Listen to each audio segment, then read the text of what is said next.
Nifty കഴിഞ്ഞ ആഴ്ച close ചെയ്തിരിക്കുന്നത് 24,837. നിഫ്റ്റിയുടെ ഒരു ക്ലോസിങ് പോസിറ്റീവ് ആണോ നെഗറ്റീവ് ആണോ?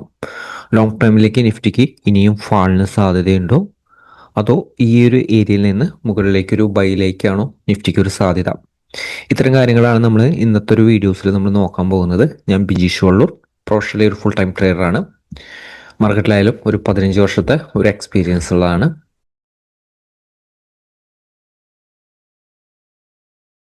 നിഫ്റ്റിയുടെ സിറ്റുവേഷൻ നമുക്ക് നോക്കാം. അതിന് മുൻപ് തന്നെയായിട്ട് കഴിഞ്ഞ ദിവസത്തെ മാർക്കറ്റിൽ നമുക്ക് സംഭവിച്ചത് നോക്കാം.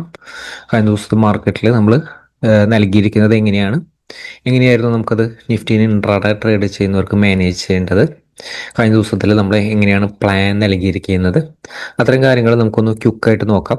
കാരണം വരും ദിവസങ്ങളിലായാലും നമുക്ക് ഈസി ആയിട്ട് മാനേജ് ചെയ്യാൻ വേണ്ടിയിട്ട്, നിങ്ങൾക്ക് ട്രേഡിംഗ് ഒക്കെ വളരെ ഈസി ആയിട്ട് നിങ്ങൾക്ക് ഇൻട്രാഡേയിൽ മാനേജ് ചെയ്യാനായിട്ട് എങ്ങനെയാണ് നമ്മൾ ഇൻട്രാഡേയിൽ നമ്മൾ പ്ലാൻ നൽകുന്നതെന്ന് മനസ്സിലാക്കുക. അതനുസരിച്ച് നിങ്ങൾക്ക് ട്രേഡ് ചെയ്താലാണ് നിങ്ങൾക്കൊരു പ്രോഫിറ്റബിൾ ആകാനായിട്ട് സാധിക്കുള്ളൂ. പറയുന്നൊരു പ്ലാൻ എക്സാക്റ്റ് ആയിട്ട് ഫോളോ ചെയ്യണം. വെറുതെ സപ്പോർട്ട് റീസൺസ് അനുസരിച്ച് ട്രേഡ് ചെയ്യാനായിട്ട് ശ്രമിക്കരുത്. കഴിഞ്ഞ ദിവസത്തെ മാർക്കറ്റിലായാലും നമ്മൾ നിഫ്റ്റിയെ കുറിച്ച് ഡീറ്റെയിൽ ആയിട്ട് നമ്മൾ പറഞ്ഞപ്പോൾ നമ്മളത് സൂചിപ്പിച്ചിരുന്നു. നിഫ്റ്റിക്ക് മൊമെൻറ്റം കിട്ടണമെങ്കിൽ 25,000 താഴത്തേക്ക് പോകണം. അതായത് ഷോർട്ട് സെല്ലേഴ്സിന് മാർക്കറ്റ് വീക്ക്നെസ് ആണ്, പക്ഷേ ഷോർട്ട് സെല്ലേഴ്സിന് മൊമെൻറ്റം കിട്ടണമെങ്കിൽ 25,000 താഴത്തേക്കുള്ള ഒരു ഓപ്പണിംഗ് കിട്ടണം. നിഫ്റ്റിയുടെ ഓപ്പണിംഗ് തന്നെ 25,000 ഒരു താഴത്തേക്കാണ് ഒരു ഓപ്പണിംഗ് കിട്ടിയിരുന്നത്. അപ്പോൾ നിഫ്റ്റിനെ കുറിച്ച് നമ്മൾ പറഞ്ഞിരുന്നത് മൈനർ ആയിട്ടുള്ള സപ്പോർട്ട് 24,933 ഉണ്ട്. അപ്പോൾ ഈ ഒരു 933 സപ്പോർട്ട് ചെയ്യുന്ന 5 മിനിറ്റ് കാനിലൊന്ന് നോക്കിക്കഴിഞ്ഞാൽ നമുക്ക് മനസ്സിലാവും. 933 ഒരു ബൗൺസ് നടത്തിയെങ്കിലും നിഫ്റ്റി 25,000 മുകളിലേക്ക് സസ്റ്റെയിൻ ചെയ്യാനായിട്ട് സാധിച്ചിരുന്നില്ല. അപ്പോൾ ആദ്യത്തെ 5-10 മിനിറ്റിനുള്ളിൽ നിഫ്റ്റിയിൽ സംഭവിച്ചത് ഇതാണ്. ഇത് നിഫ്റ്റിയിലെ വളരെ സ്ട്രോങ് ആയിട്ടുള്ള റെസിസ്റ്റൻസ് ഏരിയയായിട്ട് ആക്ട് ചെയ്യുകയാണ് ചെയ്തിരിക്കുന്നത്. ഈ ഒരു ഏരിയയുടെ അടുത്ത് നിന്ന് സ്ട്രോങ് ആയിട്ടുള്ള സെല്ലേഴ്സ് മാർക്കറ്റിൽ ആക്റ്റീവ് ആയിരുന്നു. ഇതാണ് നമുക്ക് ഈ ഒരു സപ്പോർട്ട് റെസിസ്റ്റൻസും കഴിഞ്ഞ ദിവസത്തെ ഒരു വീഡിയോസും കഴിഞ്ഞ ദിവസത്തെ ഒരു പ്ലാനും നോക്കിക്കഴിഞ്ഞാൽ നിങ്ങൾക്ക് മനസ്സിലാകേണ്ടത്. ഈ ഒരു മൈനർ ആയിട്ടുള്ള സപ്പോർട്ട് ചെയ്ത് നമുക്കൊരു ബൈർ ഓപ്പർച്യൂണിറ്റി നമ്മൾ സജഷൻ നടത്താറില്ല. ഈ റെസിസ്റ്റൻസിന് മുകളിലേക്ക് സസ്റ്റെയിൻ ചെയ്യണം, അതായത് 25,000 മുകളിലേക്ക് സസ്റ്റെയിൻ ചെയ്യണം. അപ്പോൾ അതിനുശേഷം നമ്മൾ ടാർഗറ്റ് നമ്മൾ നൽകിയിരിക്കുന്നത് 24,884 ഈ ഒരു സപ്പോർട്ടിനെ നമ്മൾ സൂചിപ്പിച്ചിരുന്നു. ഈ ഒരു സപ്പോർട്ട് നമുക്കത് എങ്ങനെയാണ് മാനേജ് ചെയ്യേണ്ട രീതികൾ നമ്മൾ പറഞ്ഞിരുന്നു. ഇവിടെ തൊട്ടടുത്തൊരു സപ്പോർട്ട് റെസിസ്റ്റൻസ് ആണ് 24,884. ഈ സപ്പോർട്ടിന്റെ താഴത്തേക്ക് ഈ ഒരു ക്യാൻഡിൽ ക്ലോസ് ചെയ്തു. അതിനുശേഷം മാർക്കറ്റ് സംഭവിച്ചു നോക്കുക. ഈ ഒരു ഏരിയ 800 റേഞ്ചിന്റെ അടുത്ത് ഷോർട്ട് സെല്ലേഴ്സിൽ ഒരു ഡേഞ്ചർ സോൺ ആണ്. പക്ഷെ മാർക്കറ്റ് ഒരു വീക്ക്നെസ് തന്നെയാണ്. മാർക്കറ്റ് ഇവിടെ നിന്നൊരു ബയേഴ്സ് ഒരു ട്രൈ ചെയ്തുകൊണ്ടിരുന്നു. കാരണം ഇതൊരു മാർക്കറ്റിൻ്റെ ഒരു ബയേഴ്സിൻ്റെ ഒരു ഏരിയ ആണ്. അപ്പോൾ അത് പക്ഷേ മാർക്കറ്റിന് ഒരു മൊമെൻറ്റം കിട്ടുന്നില്ല. കാരണം മൊമെൻറ്റം കിട്ടാത്തതിൻ്റെ കാരണം മാർക്കറ്റ് വീക്ക്നെസ് ആണ്. മെയിനായിട്ടൊരു സപ്പോർട്ട് ഒരു താഴത്തേക്കാണ് നിലനിൽക്കുന്നത്. അപ്പോൾ നമ്മൾ പറയാറുള്ളതാണ്, മാർക്കറ്റിൽ എല്ലാ സമയത്തും മാർക്കറ്റിൽ ഒരു മൊമെൻറ്റം കിട്ടില്ല. മാർക്കറ്റ് വലിയൊരു മൊമെൻറ്റം ചിലപ്പോൾ താഴത്തേക്ക് വന്നിട്ടുണ്ടെങ്കിൽ കുറച്ച് സമയം മാർക്കറ്റ് ചിലപ്പോൾ ഒരു സൈഡ് വേസ് ആയിട്ടോ മാർക്കറ്റ് ഒരു കൺസോൾട്ടേഷൻ ആയിട്ട് മാർക്കറ്റ് ആ ഒരു റെസ്റ്റ് ചെയ്യും. ബ്രീത്തിങ് സ്പേസ് ആണ്. അപ്പോൾ ആ ഒരു സമയത്ത് എല്ലാ സമയത്തും മാർക്കറ്റിനെ നമുക്കതൊരു മാനേജ് ചെയ്യാൻ പറ്റില്ല. കൃത്യമായിട്ട് സപ്പോർട്ട് റെസിസ്റ്റൻസ് അനുസരിച്ച് മാനേജ് ചെയ്യാൻ പറ്റുള്ളൂ. പക്ഷേ ഇവിടെ വർക്ക് ചെയ്തിരുന്നത് മാർക്കറ്റ് 24,884 താഴത്തേക്ക് സസ്റ്റെയിൻ ചെയ്തപ്പോൾ സെൽ ഓൺ റൈസ് സ്ട്രാറ്റജിയാണ് ഇവിടെ വർക്ക് ചെയ്തിരുന്നത്. ശരിക്കും ഒരു പ്രൈസ് ആക്ഷൻ നോക്കിയിട്ട് അനാലിസിസ് ചെയ്യുകയാണെങ്കിൽ മാർക്കറ്റിൻ്റെ ഒരു ട്രെൻഡ് സെല്ലിലായിരുന്നു. പക്ഷെ അവിടെ സെൽ ഓൺ റൈസ് സ്ട്രാറ്റജിയാണ് വർക്ക് ചെയ്തിരുന്നത്. അപ്പോൾ അത്തരം കാര്യങ്ങൾ നിങ്ങൾക്ക് മാർക്കറ്റിനെ വളരെ ഡീപ്പായിട്ട് അനാലിസിസ് ചെയ്താലാണ് നിങ്ങൾക്ക് ആ ഒരു രീതിയിലേക്ക് നിങ്ങൾക്ക് അത് എത്താൻ പറ്റുള്ളൂ. പക്ഷേ നിങ്ങൾക്ക് വളരെ ഈസി ആയിട്ട് നിങ്ങൾക്ക് സപ്പോർട്ട് റെസിസ്റ്റൻസ് അനുസരിച്ച് നിങ്ങൾക്ക് ട്രേഡ് ചെയ്യാൻ പറ്റും. ഈ ഒരു സപ്പോർട്ടിൻ്റെ ഒരു താഴത്തേക്ക് നിലനിൽക്കുമ്പോൾ ഷോർട്ട് സെല്ലിന് മാത്രം ഇമ്പോർട്ടൻറ്റ് നൽകുക. കാരണം നമ്മൾ സൂചിപ്പിച്ച നിഫ്റ്റി വീണ്ടും 800 അടുത്തേക്ക്, നിഫ്റ്റി 24,800 ആ ഒരു ടാർഗറ്റ് അടുത്തേക്ക് ടെസ്റ്റ് ചെയ്യാനുള്ള ഒരു സാധ്യത വളരെ കൂടുതലാണ്. മാർക്കറ്റ് ഈ ഒരു ഹയർ ലെവലിൽ നമ്മൾ നിലനിൽക്കുമ്പോഴാണ് നമ്മൾ ഈ ഇത്തരം കാര്യങ്ങൾ നമ്മളത് പറഞ്ഞിരുന്നത്.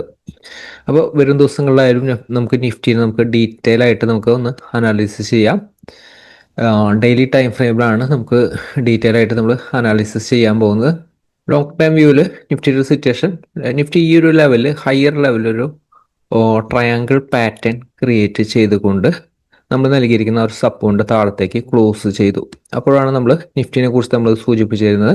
നിഫ്റ്റിയുടെ ട്രെൻഡ് റിവേഴ്സൽ ആയിട്ടുണ്ട്, നെഗറ്റീവിലേക്ക് കടന്നിട്ടുണ്ട്. Sell on rise strategy apply ചെയ്യണം.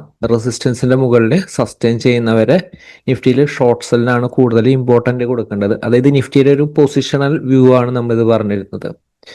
അപ്പോൾ അതിനുശേഷമായാലും നിഫ്റ്റി ഈ ഒരു സപ്പോർട്ടിൻ്റെ അടുത്ത് നിന്ന് ഒരു ബൗൺസ് നടത്തി.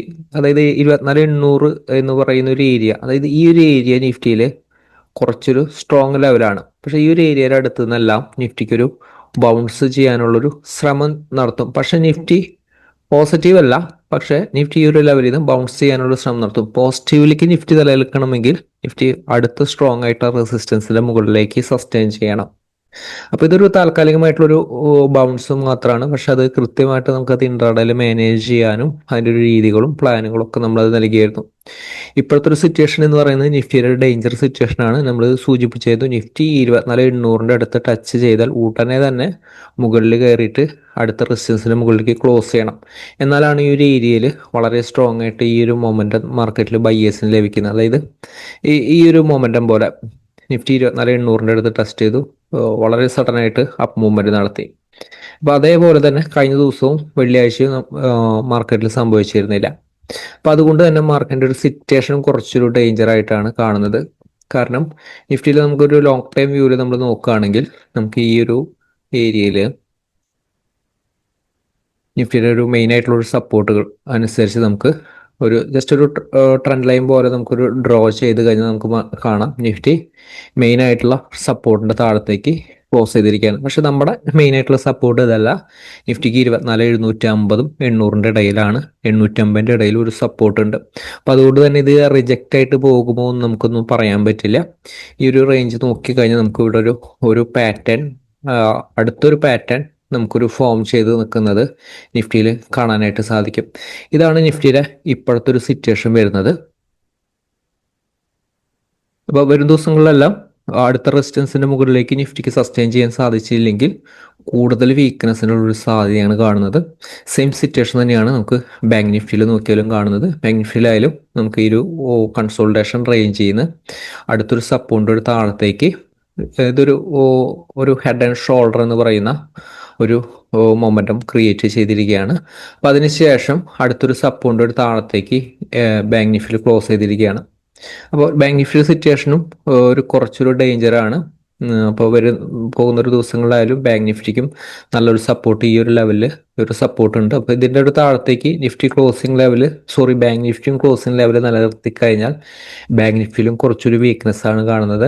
അതേപോലെ തന്നെ കൂടുതൽ വീക്ക്നെസ് കാണുന്നത് ഐ ടി ഇൻഡെക്സ് കുറച്ചും കൂടി വീക്ക്നെസ് ആണ്. പ്രോഫിറ്റ് ബുക്കിൻ്റെ ഒരു പ്രഷർ മുൻപേ തന്നെ ഐ ടി ഇൻഡെക്സിൽ കാണാൻ തുടങ്ങിയിട്ടുണ്ട്. അതായത് ഈ വലിയൊരു ഗ്യാപ് ഡൗൺ ഓപ്പൺ ചെയ്തപ്പോൾ തന്നെ മെയിൻ ആയിട്ടുള്ള ഒരു സപ്പോർട്ട് താഴത്തേക്കാണ് ഐ ടി ഇൻഡെക്സിൽ അത് ക്ലോസ് ചെയ്തിരിക്കുന്നത്. ട്രെൻഡ് കുറച്ചധികം വീക്ക്നെസ് ആണ്. അതേപോലെ തന്നെ മിഡ് ക്യാപ്പ് കുറച്ചും കൂടി അധികം വീക്ക്നെസ് ആയിട്ടാണ് ഞാൻ കാണുന്നത്. മിഡ് ക്യാപ്പ് ഇൻഡെക്സുകളും പാറ്റേൺ ക്രിയേറ്റ് ചെയ്തുകൊണ്ട് താഴത്തേക്ക് ക്ലോസ് ചെയ്തിരിക്കുകയാണ്. ഡേഞ്ചറാണ് ഈ സിറ്റുവേഷൻ വരുന്നത്.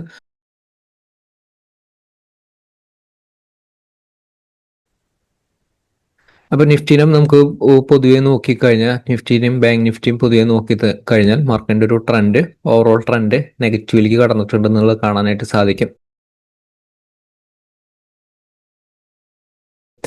പക്ഷെ നമുക്ക് ഇൻട്രാഡേയിൽ മാനേജ് ചെയ്യുക എന്ന് പറയുന്നത് നമുക്ക് സെല്ല് മാത്രമല്ല, നമുക്ക് നല്ലൊരു ബയർ ഓപ്പർച്യൂണിറ്റി കിട്ടും. നല്ലൊരു സപ്പോർട്ട്, അതായത് റെസിസ്റ്റൻസിന്റെ മുകളിൽ നിലനിൽക്കുമ്പോൾ നമുക്കൊരു ബൈക്ക് മാത്രം ഇമ്പോർട്ടൻസ് നൽകാം. ഇൻട്രാഡേ എന്ന് പറഞ്ഞു കഴിഞ്ഞാൽ മാർക്കറ്റ് മുകളിലേക്കും താഴത്തേക്കും ആ ഒരു മൊമെന്റം കിട്ടും. സപ്പോർട്ട് റെസിസ്റ്റൻസ് അനുസരിച്ച് മൊമെന്റം കിട്ടും. ഞാൻ ഇത് പറയുന്നത് മാർക്കറ്റിന്റെ ഒരു ലോങ് ടൈം വ്യൂ ആണ്. നമ്മൾ എപ്പോഴും ശ്രദ്ധിക്കുക. എപ്പോഴും നമ്മൾ റൈറ്റ് ഓപ്പർച്യൂണിറ്റി നമ്മളത് സൂചിപ്പിച്ചിട്ടുണ്ട്. റൈറ്റ് സ്റ്റോപ്പ് ലോസ് 27,320 ആണ്. 27,320 അടുത്തുനിന്ന് ഷോർട്ട് സെല്ലിന്റെ പൊസിഷൻ ആഡ് ചെയ്തവർക്ക് വളരെ ഈസിയാണ് മാർക്കറ്റിനെ അത് ഹാൻഡിൽ ചെയ്യാനായിട്ട്. ലോങ് ടൈം വ്യൂവിൽ ഹാൻഡിൽ ചെയ്യാനായിട്ട് ഈസിയാണ്. കാരണം മെയിൻ റെസിസ്റ്റൻസ് ആ ഏരിയയിലാണ്. അപ്പോൾ ഇവിടെ ഒരു കൺസോൾട്ടേഷൻ നിലനിർത്തിയത് കൊണ്ട് തന്നെ നിങ്ങൾ മനസ്സിലാക്കേണ്ടത് ഇവിടെ FISന്റെ ആയാലും പൊസിഷൻസ്, ഷോർട്ട് സെല്ലിന്റെ പൊസിഷൻസ്, മാക്സിമം ഷോർട്ട് സെല്ലിന്റെ പൊസിഷൻസ്, സ്റ്റോപ്പ് ലോസ് ഇതിൻ്റെ ഒരു മുകളിലാണ് അവർ ബിൽഡ് ചെയ്തിരിക്കുന്നത്. അപ്പോൾ അതുകൊണ്ട് തന്നെ ഇപ്പോഴത്തെ ഒരു സിറ്റുവേഷനിൽ 25,320 തന്നെ താൽക്കാലികമായിട്ട് മെയിൻ റെസിസ്റ്റൻസ് ആയിട്ട് നിലനിൽക്കും. പക്ഷേ ഈ റെസിസ്റ്റൻസ് മാറും കേട്ടോ. ഈ റെസിസ്റ്റൻസ് തിങ്കളാഴ്ച കാലത്തെ ഒരു ക്ലോസിംഗ് അനുസരിച്ച് ഞാൻ ഈ ഒരു റെസിസ്റ്റൻസ് മാറ്റും.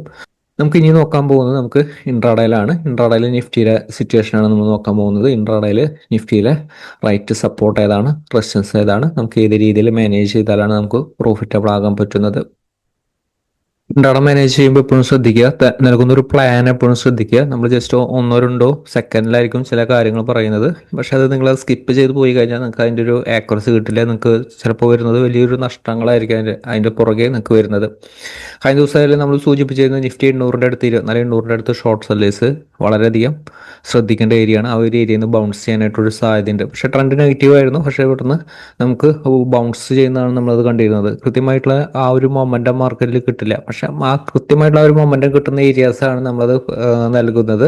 അപ്പോൾ നിഫ്റ്റിയുടെ സിറ്റുവേഷൻ ആയാലും അവസാനത്തെ ഒരു ദിവസത്തിൽ സംഭവിച്ചു നമുക്ക് നോക്കാം. അവസാനത്തെ ഒരു ദിവസത്തിൽ ലാസ്റ്റ് ഈ ഒരു ഏരിയയിൽ ഒരു കൺസോൾട്ടേഷനാണ് നിലനിർത്തിയിരിക്കുന്നത്. അപ്പോൾ അതുകൊണ്ട് തന്നെ നമുക്ക് ഈ ഒരു ഏരിയയുടെ മുകളിലേക്ക് സസ്റ്റെയിൻ ചെയ്യുകയാണെങ്കിൽ, അതായത് നിഫ്റ്റി 24,865 മുകളിലേക്ക് നിഫ്റ്റി ഒരു ക്യാൻഡിൽ ക്ലോസ് ചെയ്താൽ, ഇൻട്രാഡേ ക്യാൻഡിൽ ക്ലോസ് ചെയ്താൽ stop loss 24,844 stop loss place ചെയ്തുകൊണ്ട് ബൈ ഓപ്പർച്യൂണിറ്റി യൂട്ടിലൈസ് ചെയ്യാം. പ്രത്യേകം ശ്രദ്ധിക്കുക, 844 മുകളിൽ സസ്റ്റെയിൻ ചെയ്യുമ്പോൾ മാത്രമാണ് ബൈ ഓപ്പർച്യൂണിറ്റി യൂട്ടിലൈസ് ചെയ്യേണ്ടത്. ഇൻ കേസ് നിഫ്റ്റിയുടെ ഓപ്പണിംഗ് ക്യാൻഡിൽ തന്നെ ഈ ഒരു ലെവലിൽ താഴത്തേക്ക് ബ്രേക്ക് ചെയ്തിട്ടാണ് നിലനിൽക്കുന്നത്, ചെറിയ ടൈം ഫ്രെയിമിലെ ഷോർട്ട്സ് ആൻഡ് ഓപ്പർച്യൂണിറ്റിക്ക് കൂടുതൽ ഇമ്പോർട്ടൻറ്റ് നൽകുക. 24,775 മൈനറായിട്ട് സപ്പോർട്ടാണ്. മൈനറായിട്ടുള്ള സപ്പോർട്ട് എങ്ങനെയാണ് വർക്കൗട്ട് ചെയ്യേണ്ടതെന്ന് നമ്മൾ ഓരോ സെക്ഷനിലും പറഞ്ഞു തരാറുണ്ട്. പ്രത്യേകം ശ്രദ്ധിക്കുക, നിഫ്റ്റിക്കായാലും വീക്ക്നെസ് ആയാലും 24,750, 730 ഈ ഏരിയ ഇൻട്രാഡേയിൽ ഒരു ബൗൺസ് ചെയ്യാൻ സാധ്യമായിട്ടുള്ളൊരു സപ്പോർട്ടുകളാണ്. കാരണം നമ്മുടെ ഡെയിലി ടൈം ഫ്രെയിമിലെ മെയിൻ ആയിട്ടുള്ള സപ്പോർട്ടുകളൊക്കെ ഈ ഒരു ഏരിയയിലാണ് വരുന്നത്. ഞാൻ നേരത്തെ പറഞ്ഞിരുന്നു ട്രെൻഡ് റിവേഴ്സൽ കുറച്ചും കൂടി ഒരു വീക്ക്നെസ് കൂടുതൽ കാണുന്നത് നിഫ്റ്റിക്ക് 24,750 താഴത്തേക്കുള്ള ഒരു ക്ലോസിംഗ് ആണ്. അപ്പം അതുകൊണ്ട് തന്നെ ഈ ഒരു ഏരിയ ഇതിൽ അഗ്രസീവായിട്ടുള്ള ഷോർട്ട്സ് ആൻഡ് ഓപ്പർച്യൂണിറ്റി 24,735 താഴത്തേക്ക് ഒരു ഇൻട്രാഡേ ക്യാൻഡിൽ ക്ലോസ് ചെയ്താലാണ്. പക്ഷേ സ്റ്റോപ്പ് ലോസ് 755 തന്നെ സ്ട്രിക്റ്റ് ആയിട്ട് ഫോളോ ചെയ്യണം. 755 മുകളിലേക്ക് ബ്രേക്ക് ചെയ്താൽ സ്ട്രെങ്ത് കിട്ടും, മുകളിലേക്ക് ആ ഒരു സ്ട്രെങ്ത് കിട്ടും. അതേപോലെ തന്നെ നിഫ്റ്റി ലോവർ ലെവലിൽ പിന്നെ 72 ലോവർ ലെവല് ഇത് സ്ട്രോങ് സപ്പോർട്ടാണ്. അതേപോലെ തന്നെ ഈ ഒരു ലെവലിലും 750 അടുത്തും സ്ട്രോങ് സപ്പോർട്ടാണ്. അപ്പോൾ അതുകൊണ്ട് തന്നെ കൃത്യമായിട്ടൊരു സപ്പോർട്ട് താഴത്തേക്ക് നിലനിർത്തിയാലാണ് ഷോർട്ട്സ് ആൻഡ് ഓപ്പർച്യൂണിറ്റി യൂട്ടിലൈസ് ചെയ്യേണ്ട. ബൈ ഓപ്പർച്യൂണിറ്റി കൃത്യമായിട്ട് റെസിസ്റ്റൻസിന്റെ മുകളിലേക്ക് സസ്റ്റെയിൻ ചെയ്താൽ മാത്രമാണ് ആ ഒരു മൊമെന്റം മാർക്കറ്റിൽ ലഭിക്കുക. അപ്പോൾ നിഫ്റ്റി ഓപ്പൺ ചെയ്യുന്ന ഗ്യാപ്പ് അപ്പ് ഓപ്പണിംഗ് ആണ്. ഈ ഒരു സപ്പോർട്ട് ഹോൾഡ് ചെയ്തിട്ടാണെങ്കിൽ ഷോർട്ട്സ് ആൻഡ് ഓപ്പർച്യൂണിറ്റി 24,844 താഴത്തേക്ക് മാത്രം, 844 താഴത്തേക്ക് ഒരു ക്യാൻഡിൽ ക്ലോസ് ചെയ്താൽ മാത്രമാണ് ഷോർട്ട്സ് ആൻഡ് ഓപ്പർച്യൂണിറ്റി ഈ ഒരു ലെവലിൽ വീണ്ടും ഹോൾഡ് ചെയ്യുകയാണെങ്കിൽ ബൈ ഓപ്പർച്യൂണിറ്റിക്ക് ഇമ്പോർട്ടൻറ്റ് നൽകാം. ഹയർ ലെവൽ എത്രത്തോളം മൊമെന്റം കിട്ടുന്നത് പറയാനായിട്ട് സാധിക്കുന്നില്ല. പക്ഷേ നല്ല റെസിസ്റ്റൻസ് 24,933 അടുത്താണ്. 24,933 അടുത്ത് താഴത്തേക്ക് ഒരു ക്യാൻഡിൽ ക്ലോസ് ചെയ്താൽ മാത്രമാണ് നമുക്ക് ഷോർട്ട്സ് തന്നെ ഇമ്പോർട്ടൻ്റ് നൽകേണ്ടത്. ബൈ ഓപ്പർച്യൂണിറ്റി ഈ ഒരു ലെവൽ ഹയർ ലെവലാണെങ്കിൽ 24,950 മുകളിലേക്ക് ഒരു ക്യാൻഡിൽ ക്ലോസ് ചെയ്യണം, 24,950. അപ്പോൾ നിഫ്റ്റി ഓപ്പൺ ചെയ്യുന്നത് ഒരു ഗ്യാപ്പ് അപ്പ് ഓപ്പണിംഗ് ആണ്, വലിയൊരു ഗ്യാപ്പ് അപ്പ് ഓപ്പണിംഗ് ആണ്. സപ്പോർട്ട് റെസിസ്റ്റൻസിന്റെ ഏരിയയിലല്ല എങ്കിൽ വെയിറ്റ് ചെയ്യുക. റൈറ്റ് എൻട്രി എപ്പോഴും സപ്പോർട്ടിന്റെ ഏരിയയെന്നോ റെസിസ്റ്റൻസിന്റെ ഏരിയയെന്നോ ലഭിക്കും. അതാണ് എപ്പോഴും റൈറ്റ് ആയിട്ടുള്ള ഒരു ഓപ്പർച്യൂണിറ്റി. റൈറ്റ് ആയിട്ടുള്ള ഓപ്പർച്യൂണിറ്റിക്ക് എപ്പോഴും വെയിറ്റ് ചെയ്യുക. ഹയർ ലെവൽ അടുത്ത റെസിസ്റ്റൻസ് 24,980 ആണ് വരുന്നത്. നിഫ്റ്റിയിൽ അതിൽ ഇത്ര സപ്പോർട്ട് റെസിസ്റ്റൻസ് അനുസരിച്ച് മാനേജ് ചെയ്യുക. എക്സാക്റ്റ് ആയിട്ടുള്ള ട്രെൻഡ് നമുക്ക് നിലനിൽക്കാനായിട്ട് സാധിക്കും. മാർക്കറ്റിൽ വലിയ ഓപ്പർച്യൂണിറ്റി ആയിട്ട് നമുക്ക് വരാൻ പോകുന്ന അപ്ഡേറ്റിൽ വീണ്ടും കാണാം. താങ്ക്